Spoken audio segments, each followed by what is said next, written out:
Do you guys ever think about how real-world topics can be rationalized through video games? How video games and other daily activities can be used to view topics from a purely rational perspective? Like, take a look at internet service providers in America right now. The ISPs of America are screwing us over. They have what's called an oligopoly on the country right now. It's sort of like a monopoly, but just with a small group of people instead of one person. They've divided up the country and lowered their speeds while increasing their prices at the same time, since nobody's able to compete with them and steal all their customers by providing decent service. Their size, along with a few laws, allows them to stifle competition and, kill any sort of innovation, competition, all the things that people love to say makes America's free market great. America's free as can be, but they end up with these huge monopolies that nobody can really deal with. There's plenty of videos on this if you want to learn some more. Despite how unfair the system is, it's still backed by all of these politicians and all of these people in general who say that they believe in a free market, that they believe in this sort of political idea without any sort of exceptions. They don't want any sort of challenge coming up to their political belief. But regardless of your political beliefs, you get just as mad as anyone else does out there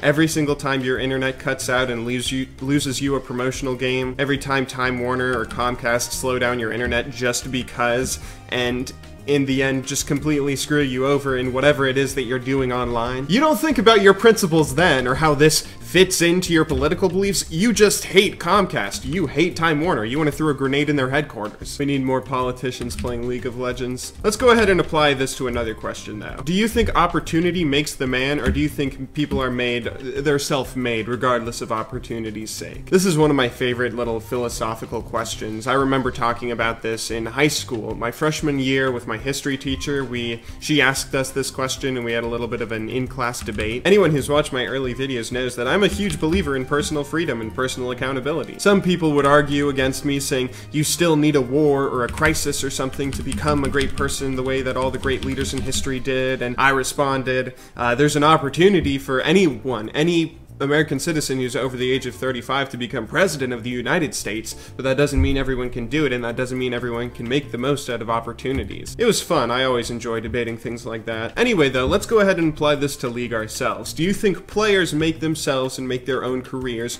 or do you think an opportunity is really needed for someone to become a well-known and well-respected player? My first instinct is to say, of course, anyone can go anywhere.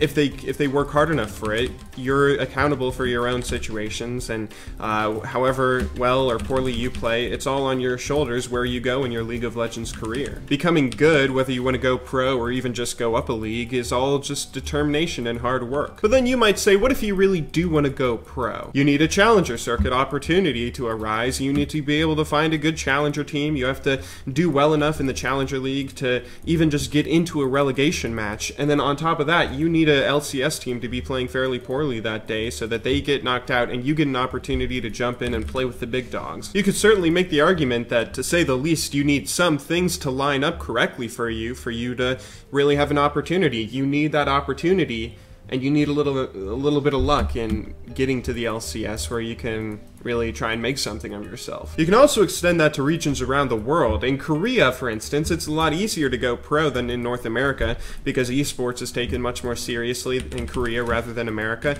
It's much easier to go pro with solo queue taken seriously. There's a lot more teams looking for top players, and it's a competitive thing over there. Even ignoring going pro, you could extend that to YouTube as well. Like me, I got famous on YouTube from taking an opportunity. When I first started making YouTube videos, nobody was making any sort of guide, nobody was making any sort of tips on getting better at League, so I started doing that, and suddenly I have this huge new career on my hands. That didn't happen without an opportunity. Nowadays, if you want to become famous on YouTube, especially if you want to become famous from giving other players advice the way I did, it's a lot more difficult since everyone is giving their own two-cent opinion on how to get better at League of Legends. Everywhere on Reddit, the general forums, YouTube, there's so many outlets where a player can learn how to get better. You don't need to just watch my shitty videos. Aw, come on. Look, okay, like right here, it would be so awesome if congressmen and lawmakers all over the world could see what stupid shit internet companies pull in just disconnecting people and slowing down their internet and all sorts of garbage. But in all seriousness, it's kind of interesting seeing how practical circumstances can sort of affect how other people view situations, Lawmakers, hopefully if they start playing League of Legends, we already have one congressman in the US that plays League.